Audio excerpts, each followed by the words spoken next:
অবশেষে রংপুরকে দমাতে পারলো সেই রাজশাহী। কথা আছে না, পচা শামুকে পা কাটে।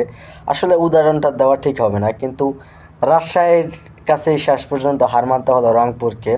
এবং নুরুল হাসান সোহান অবশ্যই এটাকে একটা ওয়ার্নিং মনে করছে, যে এটা আমাদের জন্য একটা ওয়ার্নিং। সো নেক্সট ম্যাচের জন্য তারা আরও ভালোভাবে প্রিপারেশন নেবে এবং ভালো একটা গেম উপহার দেবে সেই প্রত্যাশা রেখে নুরুল হাসান সোহান সামনে এগিয়ে যাবে সেই কথাই বলছে। কিন্তু রাজশাহী যেই কাজটা করে দেখাইছে আনবিলিভাবল। তারা অলরেডি এখনও টিকে আছে, এই টুর্নামেন্টে এখনও টিকে আছে। এখন পুরা পয়েন্ট টেবিলে সবগুলো দলই কিন্তু টিকে আছে। এখন মূল আকর্ষণটা চলতে আছে।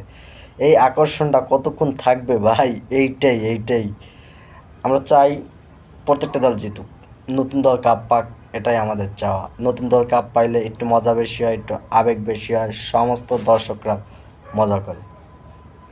আর পুরনো একটা দল বারবার কাপ পাইলে কেমন তারা একঘেয়া হয়ে যায়, একঘেয়া। সো আমরা চাই সবসময় নতুন আসুক, নতুন আসলেই ভালো হবে।